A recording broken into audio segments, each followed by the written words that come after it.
की बात है, पांचों भाई पांडवा महाभारत युद्ध के बाद में बैठ करके अपने बल का सराहना करते थे, वेद कहते थे मैं गदाधारी हूँ, मेरे गदा का सामना नहीं कोई कर सकता है। अर्जुन कहते हैं मैं धनुष धारी हूँ, मेरे धनुष का कोई सामना नहीं कर सकता है। आपस में बैठे हुए सब लोग अपने अपने बल का सराहना कर रहे हैं। धर्मराज जी कह रहे हैं हमारे ऐसा कोई दानी नहीं है। श्री कृष्ण भगवान बगल में बैठे सब सुन रहे हैं। इन लोगों का जो अभिमान है वो सब सुन रहे हैं।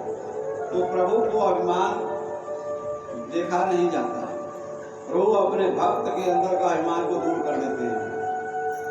तो धर्मराज से कहे कि क्या आप ही दानी हैं, कलम मेरे से दानी कोई नहीं है। भला तो चला देखा जाए कोई दानी और है, भला चलिए।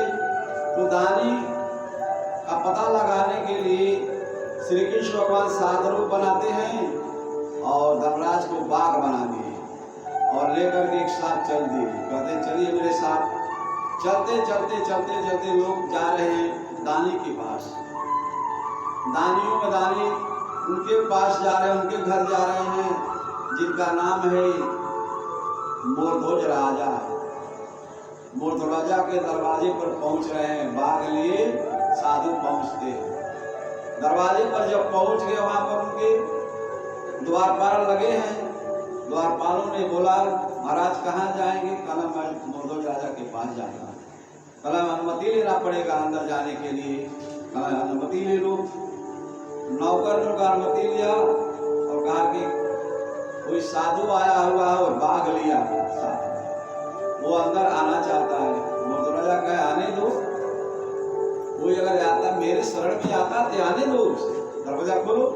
दरवाजा खोल गया, साधु अपना बाघ लिए पहुंच गए और ले जा करके खमिया में से खमिया था उनका, उस खमिया में बांध दिए और उनको बैठने के लिए मोरध्वज राजा की नौकर जाकर उनका आसन सुंदर लगाया। आसन पर साधु महाराज बैठ गए। उनको सेवा में भाव में तमाम सामग्री आया। पहले तो रानी और राजा मिलकर उनके पैर को धोए, धोने के बाद उनको आसन पर बैठाए। आसन बैठाने के बाद गए महाराज जी को सेवा में लाए, उनको खाने पीने का जो भी अच्छी चीजें लाकर रखी। साधु महाराज कह रहे हैं राजा साहब कलम मुझसे पहले सेवा मेरे बाघ का करना होगा आपको। पहले बाघ को सेवा कीजिए, हम पहले बाघ को खिलाते हैं उसके बाद हम खाते हैं, हमारा यही धर्म है। पहले मैं उसको खिलाता हूँ पशु को, पहले उसका सेवा सत्कार कीजिए। मोरध्वज राजा क्या ये खाएगा? मांस, बाघ तो घास खाता है, मांस ही खाएगा, तो मांस उनको चाहिए। तो कहे ठीक है इसको मांस देंगे, हम जितना खाएगा उतना मांस इसको दे देंगे। कहे ठीक है, तो इसका सेवा कर दो। कहे ठीक है इसका सेवा हम करेंगे। वो मांस लाने में टाइम लगेगा ना, राजा मांस थोड़ी मेरे घर रखा है, उसका व्यवस्था करना पड़ेगा, मांस का समय लगेगा। साधु महाराज कहे नहीं, ये बाघ आप मांस अगर खिलाना चाहते हैं तो मुझे कहिए सोच विचार के।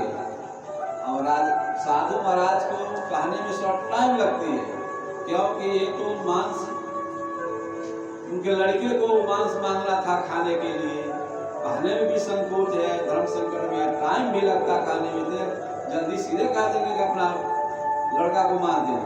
कहते कहते समझाते तर्क करते करते धर्म संकट बड़े कहेंगे महाराज आप शर्त मेरा मंजूर करें। राजा कहना कि मैं मंजूर करता तुम्हारा शर्त। क्या खाएगा बाघ?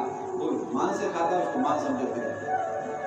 तो शर्त में यही रखे साधु महाराज कि आपके पुत्र का मांस मेरा बाघ खाएगा। कहना क्या मेरे पुत्र का ही मांस से प्रिय है क्या? साधु महाराज कहना तभी तो कह रहा है कि मांस उसी बच्चे को खाएंगे। राजा साहब बड़े धर्म संकट में पड़ गए कि इसको कोई चीज का मांस प्रिय नहीं, केवल मेरे पुत्र का मांस प्रिय है। और मेरा पुत्र जो इकलौता पुत्र मेरे पास है, ताम्रध्वज नाम था, इसके बाद हम पुत्रहीन हो जाएंगे अगर इसको हम दान दे देते हैं तो। लेकिन फिर भी कानून साधु महाराज अगर देना है तो आप हाँ करिए, तो हम शर्त है आपके साथ ही रखें, या नहीं तो हम चला जाए। तो राजा साहब कहे, सोचे कि हमारे दरवाजा से अभी तक कोई वापस नहीं गया, हम वापस नहीं जाने देंगे। तो कहें बोलिए साधु महाराज आप शर्त बोलिए, आपका क्या शर्त है? साधु महाराज शर्त बोले कि आपके पुत्र का ही मांस खाएगा, राजा रानी दोनों मिलकर के अपने पुत्र को 2 भाग करेंगे, आरा से चीर के 2 भाग करेंगे, और चीरते समय आंसू नहीं गिरना चाहिए। अगर आंसू गिर जाता है तो मेरा बाप आपके बच्चे का मांस नहीं खाएगा। अगर ये मंजूर है तो इसको 2 भाग करो, ताम्रजोत का और मेरे बाप का भोजन कराओ। राजा मंजूर किए, ठीक है, हम अपने दरवाजा से किसी को वापस नहीं जाने देते हैं। तो कहे तो चलिए। तो बच्चे को पकड़ कर लाए और बड़ी विधिवत बांधे बच्चे को। अब बताइए उसको बांधेंगे नहीं, जिसके सर पर आरा चलेगा वो सीधे खड़ा रहेगा, वो भागता फिरता इधर उधर छान पका अपना घात तोड़ाए। उनको विधिवत बनवाए, पैर हाथ गोड़ बनवा करके उसको खड़ा कराए। खड़ा करके राजा रानी आरा उठाए और जब उसके सर पर चलाने शुरू किया तभी बच्चा चिल्लाने शुरू कर दिया। अब त्राईमान त्राईमान आह आह करने लगा। आरा चलते गया, जब उसके सीने पर पहुंचा तो आह करने लगा। माता पिता का कलेजा फटने लगा। तो राजा कहे थे, साधु महाराज कहे थे राजा को आंसू नहीं आना चाहिए। अब वहां पर तो आंसू आ ही जाता, लेकिन राजा और रानी अपने कलेजे को पत्थर करके और अपना मूड़ी फेर लिए, वो इधर कर लिए वो उधर कर लिए, इधर दाएं बाएं कर लिए और आरा जोर से चला दिए। चलाने के बाद वो 2 टुकड़ा हो गया। होने के बाद इधर गिर गया एक टुकड़ा इधर गिर गया। राजा रानी आरा बंद कर देते हैं, कहते हैं साधु बाबा अब अपने बाप को कह दिया मां से हमारे बच्चे को खा ले, इसे यही प्रिय तो खाओ। साधु महाराज कह रहे हे राजा साहेब ऐसा हमारा बाप कैसे खा लेगा? आपके दरवाजे पर निमंत्रण अगर कोई खाने जाता है तो कोई स्वागत से के भाव से खिलाता है। आप अपने हाथ से ले जाकर के खिलाइए, उसको भोजन न करना है तो आप भोजन कराइए। ऐसे कैसे आप कह रहे हैं कि कह दो आके खा ले? राजा साहब अपने हाथ से बच्चे को उठाए, एक भाग जाकर बाप के सामने रख दिए। बाप पैर से और सिर तक सूंघ करता है, सूंघ करके हट जाता है, दूरी पर जाकर के बैठ जाता है, बच्चा मांस को खाता नहीं। तो राजा साहब कह रहे हैं अरे महाराज कह दीजिए साधु बाबा कि वो खा ले, अपना पेट तो भर ले, कम से कम एक और तो काम हो जाए, इसका पेट तो पूरा हो जाए, हमारा बच्चा तो चला गया। अगर ये नहीं खाएगा तो हमारा बच्चा मर गया तो हमारा तो नुकसान हो गया। तो बस सूंघ करके वो चला गया। तो साधु महाराज कान में जाकर के कहते हैं उसके बाग से। तो बाग जवाब देता है कि नहीं महाराज हम निर्वंशी के हाथ से भोजन नहीं करेंगे। साधु महाराज कहे राजा साहब मेरा बाग बोला कि निर्वंशी के हाथ से भोजन नहीं खाऊंगा। राजा बड़े धर्म संकट में हो गए। एक ही पुत्र था, हमारे पुत्र का मांस प्रिय था, इसको मैंने उसको बच्चे को मार करके उनके सामने रख दिया। अब वो कह रहा है कि निर्वंशी के हाथ से मैं भोजन नहीं करता हूँ, और मैं क्या करूँ इसके लिए? साधु महाराज बोला कोई उपाय बताइए। राजा साहब बड़े धर्म संकट में फंसे। हम इसका उत्तर अब क्या दें? जो उसको प्रिय भोजन था वो प्रिय भोजन में अपने बच्चे को मार के दे दिया, बोला निर्वंशी हो गया, हम निर्वंशी कहाँ से नहीं खाते। साधु महाराज बोले कोई विकल्प हो, कोई रास्ता हो तो हमारे बात का जवाब दीजिए।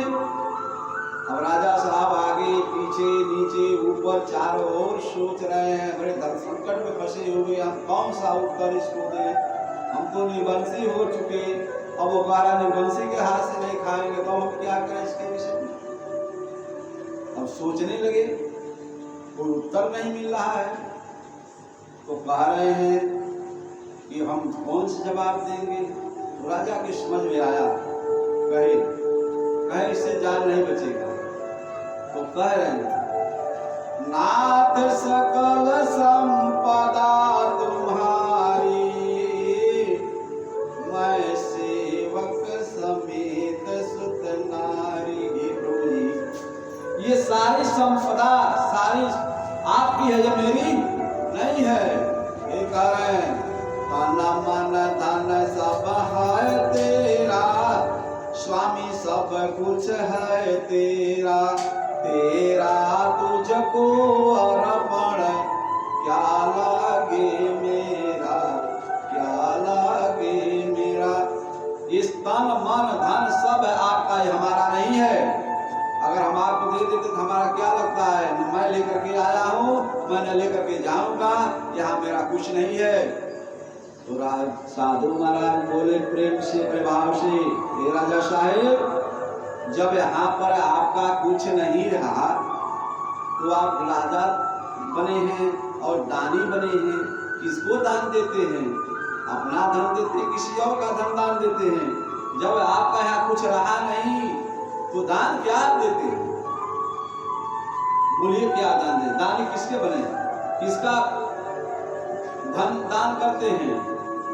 दानी किसके नाम से प्रसिद्ध हुए आप? मोरध्वज राजा बड़ा दानी है, किसका दान देते हैं? जब आपका कुछ है ही नहीं है तो दान क्या देते हैं? मोरध्वज राजा कहे, प्रभु जी, ये मेरी शरीर भी हमारी नहीं है, मेरा घर द्वार भी नहीं है, मेरा यहाँ पर कुछ है नहीं है, यहाँ मेरी शरीर जो दिख रही है ये भी मेरा नहीं है, ये सब प्रभु का है, मेरा नहीं। ये लड़का प्रभु का, मेरा नहीं है। तन मन धन सब है तेरा, स्वामी सब कुछ है तेरा, तेरा तुझको अर्पण क्या लागे मेरा। सब आपका, हमारा नहीं। मोरध्वज राजा जब सब कर दिए, अर्पण कर दिए, तन मन धन सब अर्पण कर दिए, कहा हमारा कुछ नहीं है, मेरा पुत्र भी नहीं, किसका मोह मैं करूं, यहाँ मेरा कोई नहीं है, किसका मैं माया करूं, मोह किसका, हमारा कुछ नहीं। न मैं लेकर के आया हूँ, मैंने लेकर के जाऊंगा, ये सब हमारा।